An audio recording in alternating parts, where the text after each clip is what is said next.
রাত্রির নিস্তব্ধতায় যখন চাঁদের রূপালী আলো কুটিরের পুরানো কাঠের জানালা দিয়ে ভেতরে এসে পড়ে, তখন কিছু গল্প জেগে ওঠে যা আমাদের হৃদয়ের গভীরে লুকিয়ে থাকা ভয় আর রহস্যকে জাগিয়ে তোলে। আজ আমি আপনাদের শোনাব এমনই এক গল্প, যেখানে ভালোবাসা আর ভয়ের এক অদ্ভুত মিশ্রণে তৈরি হয়েছে এক অবিস্মরণীয় অভিজ্ঞতা। এই গল্পের নাম উলঝে বালোওয়ালি লড়কি। এক রহস্যময় মেয়ে যার এলোমেলো চুল লুকিয়ে রেখেছিল জীবনের সবচেয়ে বড় সত্য, যে সত্য পাল্টে দিয়েছিল একটা পুরো জীবনের গতিপথ। গুড়গাঁওয়ের ব্যস্ত ধোঁয়াটে জীবনে রুবিনা আর বিক্রম দুজনেই ৩০ বছর বয়সের সন্ধিক্ষণে পৌঁছে গেছে, কিন্তু তাদের সম্পর্কের এখনও কোনো নির্দিষ্ট নাম নেই। রুবিনা একটা পেইং গেস্টে থাকে গত ২ বছর ধরে। অনাথ মেয়ে, নিজের পায়ে দাঁড়িয়েছে কঠোর পরিশ্রম আর অদম্য ইচ্ছাশক্তি দিয়ে। প্রতিদিন সকালে অফিসে যাওয়ার আগে আয়নার সামনে দাঁড়িয়ে নিজেকে প্রস্তুত করে, মনে মনে বলে আজও একটা দিন পার করতে হবে। কিন্তু সন্ধ্যায় ফিরে এসে যখন সেই ছোট্ট রুমের নিস্তব্ধতায় একা বসে থাকে, তখন মনের গভীরে একটা শূন্যতা অনুভব করে। বিক্রমের সাথে তার ভালোবাসার সম্পর্ক গড়ে উঠেছে গত ৩ বছরে, কিন্তু ভবিষ্যৎ নিয়ে কোনো স্পষ্ট কথাবার্তা নেই। দুজনেই যেন একটা অদৃশ্য দেয়ালের দুপাশে দাঁড়িয়ে আছে, যেটা ভাঙতে কেউই সাহস করে উঠতে পারছে না। সেদিন শুক্রবার বিকেল ৫টা বাজছিল। অফিসের ক্লান্তিকর দিনের শেষে রুবিনা তার ছোট্ট রুমে ফিরে এসে বিছানায় শুয়ে পড়েছিল। বাইরে গুড়গানের যানজটে আটকে থাকা গাড়ির হর্নের আওয়াজ, রিকশার ঘণ্টা, পথচারীদের কোলাহল, সব মিলিয়ে শহরের সেই চিরচেনা কোলাহল। আর ভেতরে তার মনের একাকিত্বের নিস্তব্ধতা। সে ভাবছিল, আজকের মতো আরেকটা দিন শেষ, কাল আবার সেই একই রুটিন। হঠাৎ বিক্রমের ফোন এলো, আর তার গলায় এমন একটা উত্তেজনা যা রুবিনার হৃদয়ে আসার সঞ্চার করল। জানে মন, কি করছো? বিক্রমের গলায় রোমাঞ্চ ঝরে পড়ছিল। যান, প্যাকিং করো, আমরা ঘুরতে যাচ্ছি। আজ শুক্রবার, সোমবারও ছুটি, আর মঙ্গলবার আমি ছুটি নিয়ে নেব। তুমি শুধু প্যাকিং করো আর রাস্তার জন্য কিছু খাবার প্যাক করিয়ে নাও। আমি তাড়াতাড়ি পৌঁছে যাচ্ছি। রুবিনার মন খুশিতে নেচে উঠল। এতদিন পর বিক্রম এমন একটা সারপ্রাইজ দিয়েছে। তার মনে পড়ল কতদিন ধরে সে বিক্রমকে বলেছিল কোথায় ঘুরতে যেতে, শহরের এই কংক্রিটের জঙ্গল থেকে দূরে প্রকৃতির কাছাকাছি কিছুদিন কাটাতে। রুবিন, বি রেডি, আমরা এনজয় করব। বিক্রমের এই আকস্মিক পরিকল্পনা তাকে এতটাই রোমাঞ্চিত করে তুলল যে সে তাড়াতাড়ি উঠে পড়ল। কাপড় চোপড়, প্রয়োজনীয় জিনিসপত্র আর ভালোবাসার মানুষটার সাথে কাটানো মুহূর্তগুলোর জন্য মনের প্রস্তুতি সবকিছু গুছিয়ে নিল। মনে মনে ভাবল, হয়তো এই ট্রিপে তাদের সম্পর্কটা আরও গভীর হবে। হয়তো বিক্রম ভবিষ্যৎ নিয়ে কিছু কথা বলবে। বিক্রম এসে পৌঁছালো, আর তারা রওনা দিল উত্তরাখণ্ডের দিকে, যেখানে পাহাড়ের কোলে অপেক্ষা করছিল এক অজানা অভিজ্ঞতা। গাড়িতে বসে রুবিনা উৎসুক হয়ে জানতে চাইল কোথায় যাচ্ছে। বিক্রম রহস্যময় হেসে বলল, সারপ্রাইজ। তবে বলতে পারি, খুব সুন্দর একটা জায়গা। পাহাড়ের মধ্যে একটা কুটির বুক করেছি, প্রকৃতির কোলে, শুধু আমরা দুজন।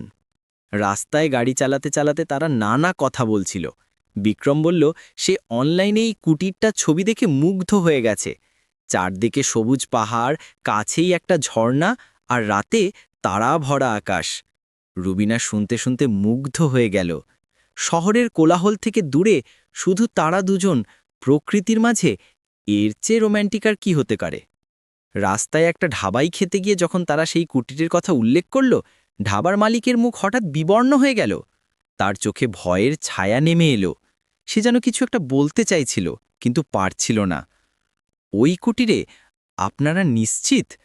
তার গলা একটা এমন অদ্ভুত কাঁপুনি যে রুবিনার গায়ে কাঁটা দিয়ে উঠল। ওখানে রাতে থাকবেন? আরে সাহেব, ওখানে তো। কথাটা অসম্পূর্ণ রেখে সে চুপ হয়ে গেল, যেন কিছু বলতে ভয় পাচ্ছে। তার স্ত্রী রান্নাঘর থেকে বেরিয়ে এসে তাকে চোখ টিপে ইশারা করল চুপ থাকতে। স্থানীয় লোকজনের এই অদ্ভুত আচরণ রুবিনার মনে একটা গভীর অস্বস্তি তৈরি করল, কিন্তু বিক্রমের উৎসাহ দেখে সে কিছু বলল না। হয়তো পাহাড়ি এলাকার মানুষেরা একটু কুসংস্কার আচ্ছন্ন, এই ভেবে নিজেকে শান্ত করার চেষ্টা করল। কিন্তু মনের একটা কোণে একটা অস্বস্তি রয়েই গেল। রাত 10টার দিকে তারা কুটিরে পৌঁছালো। জায়গাটা সত্যিই অপরূপ সুন্দর। পাহাড়ের কোলে, চারদিকে সবুজ দেবদারু আর পাইন গাছের সমারোহ। চাঁদের আলোয় সবকিছু রূপকথার মতো লাগছে। হাওয়ায় পাইন গাছের সুগন্ধ, দূরে পাহাড়ি ঝর্ণার কলকল শব্দ। রুডিনা গভীরভাবে নিঃশ্বাস নিয়ে বলল, কি সুন্দর জায়গা, এখানে এসে মনটা একদম ভালো হয়ে গেল। কেয়ারটেকার শিব্বু তাদের স্বাগত জানালো, কিন্তু তার চোখেও একটা অদ্ভুত ছায়া। সে যেন কিছু লুকিয়ে রাখার চেষ্টা করছে। কুটিরটা বেশ বড় আর পুরানো স্থাপত্যের, ব্রিটিশ আমলের তৈরি, পুরু পাথরের দেয়াল, কাঠের মেঝে যা হাঁটলে কটকট শব্দ করে। দুটো রুম, একটা বড় হল, রান্নাঘর, তাদের রুমের পাশেই আর একটা রুম। রুবিনা কৌতূহলী হয়ে জিজ্ঞেস করল, ওই রুমে কেউ আছে?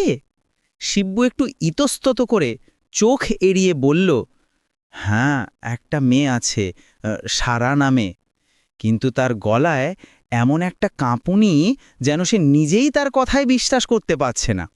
তার হাত কাঁপছিল, কপালে ঘাম। রাতে খাওয়া দাওয়ার পর তারা ঘুমাতে গেল। পাহাড়ের নিস্তব্ধতায় শুধু বাতাসের সাথে গাছের পাতার মর্মর ধ্বনি। দূরে কোথাও একটা পেঁচার ডাক। রুবিনা বিছানায় শুয়ে ভাবছিল, কত সুন্দর এই জায়গা। বিক্রমের হাত ধরে বলল, থ্যাংক ইউ এত সুন্দর একটা জায়গায় নিয়ে আসার জন্য। বিক্রম হাসল, আরও সুন্দর সময় কাটাবো আমরা। কিন্তু রুবিনার ঘুম ভেঙে গেল রাত ৩টের দিকে। পাশের রুম থেকে একটা মেয়ের কান্নার আওয়াজ আসছে, আর সাথে একটা পুরুষের উত্তেজিত কণ্ঠস্বর। Please Albert, don't go, don't leave me. মেয়েটার গলায় এমন আর্তনাদ যে রুবিনার হৃদয় কেঁপে উঠল। তার গলায় এমন একটা যন্ত্রণা, এমন একটা হতাশা যে রুবিনার চোখে জল এসে গেল। তারপর, অ্যালবার্ট স্টপ! একটা তীক্ষ্ণ ভয়ানক চিৎকার যা কুটিরের দেয়ালে প্রতিধ্বনিত হল। সেই চিৎকারে এমন একটা ভয়ঙ্কর আবেগ ছিল যে রুবিনার সারা শরীর কেঁপে উঠল। রুবিনা বিক্রমকে ডাকল, কিন্তু সে গভীর ঘুমে মগ্ন। সেই রাতে আর ঘুম এলো না তার। জানালার কাছে গিয়ে বাইরে তাকালো, কিন্তু চাঁদের আলোয় শুধু নিস্তব্ধ প্রকৃতি। সকালে উঠে রুবিনা শিব্বুকে জিজ্ঞেস করল পাশের রুমের মেয়েটার কথা।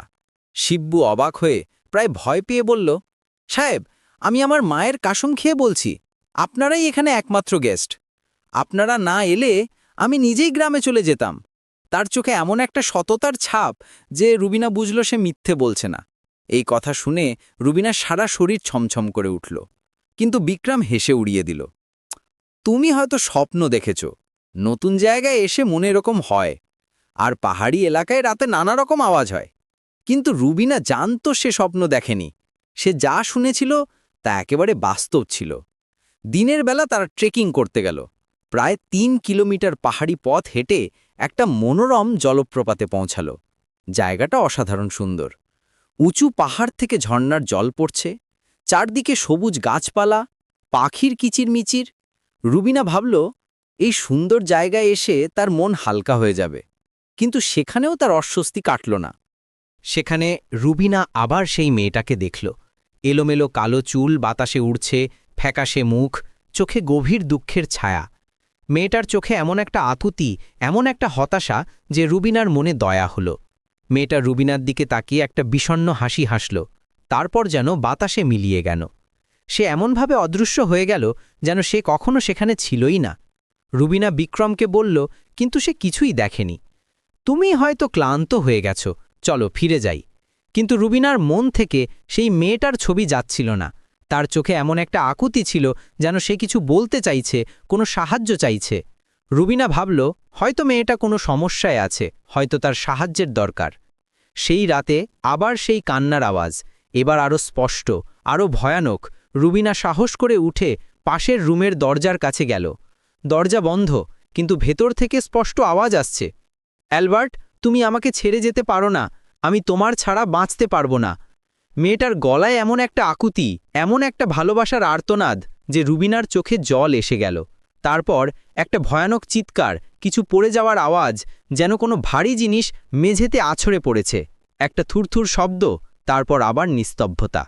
পরদিন সকালে রুবিনা শিব্বুকে চাপ দিয়ে জিজ্ঞেস করল। শিব্বু অনেকক্ষণ চুপ থেকে, যেন কোনো অভ্যন্তরীণ সংগ্রামের পর অবশেষে বলল, সাহেব, আমরা তো প্রথম দিনই আপনাদের বলতে চেয়েছিলাম, কিন্তু শহরের লোকেরা এসব কথা কোথায় মানে? তার মুখে এমন একটা ভয়ের ছাপ, যেন সেই কিছু ভয়ানক কথা বলতে যাচ্ছে। তারপর শিব্বু যে গল্প বলল সেটা শুনে রুবিনার রক্ত জমে গেল। এই কুটিরটা ছিল ব্রিটিশ আমলের ইংরেজ অফিসার আলবার্ট কিথের। আলবার্ট ছিল প্রায় 40 বছরের হৃষ্টপুষ্ট সুদর্শন মানুষ। উত্তরাখণ্ডের এই পাহাড়ি এলাকায় তার দায়িত্ব ছিল। সে ছিল একা, তার পরিবার ইংল্যান্ডে। এই নিঃসঙ্গতায় তার প্রেম হয়েছিল সারা নামের এক অ্যাংলো ইন্ডিয়ান মেয়ের সাথে। সারা ছিল অসাধারণ সুন্দরী, কিন্তু তার মানসিক অবস্থা ভালো ছিল না। সে আলবার্টকে পাগলের মতো ভালোবাসত, এক ধরনের আবেগময় নির্ভরশীলতায়। সে সারাক্ষণ ভয়ে থাকত যে আলবার্ট তাকে ছেড়ে চলে যাবে।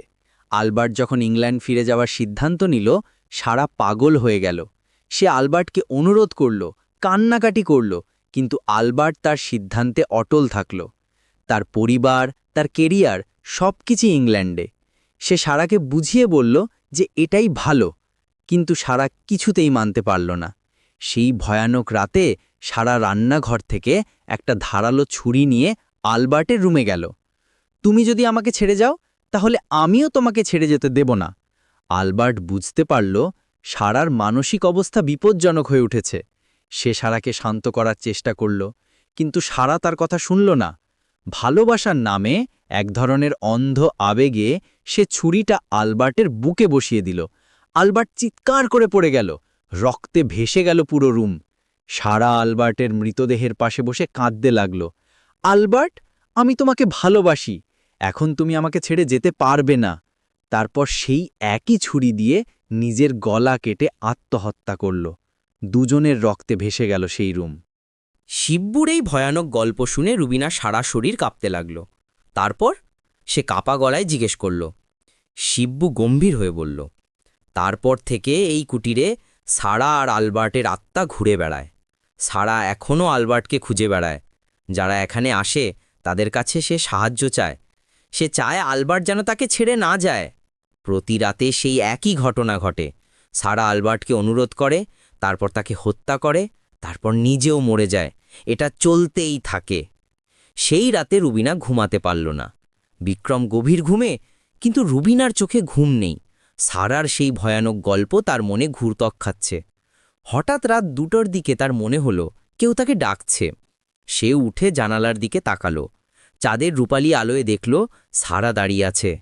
তার এলোমেলো চুল বাতাসে উড়ছে, চোখে অসহায় আকুতি। সে রুবিনার দিকে হাত বাড়িয়ে দিল, যেন সাহায্য চাইছে। রুবিনা যেন সম্মোহিত হয়ে গেল। সে বিছানা থেকে উঠে দরজার দিকে এগিয়ে গেল। দরজা খুলে বাইরে বেরিয়ে এলো। সারা তার সামনে দাঁড়িয়ে, তার মুখে গভীর যন্ত্রণার ছাপ। কাছ থেকে দেখে রুবিনার মনে হল সারা একেবারে জীবন্ত, কিন্তু তার চারপাশে একটা অদ্ভুত শীতলতা। তুমি আমাকে সাহায্য করবে? সারার গলায় আর্তনাদ। আলবার্ট আমাকে ছেড়ে চলে যেতে চায়, তুমি তাকে বলো আমাকে ছেড়ে না যেতে।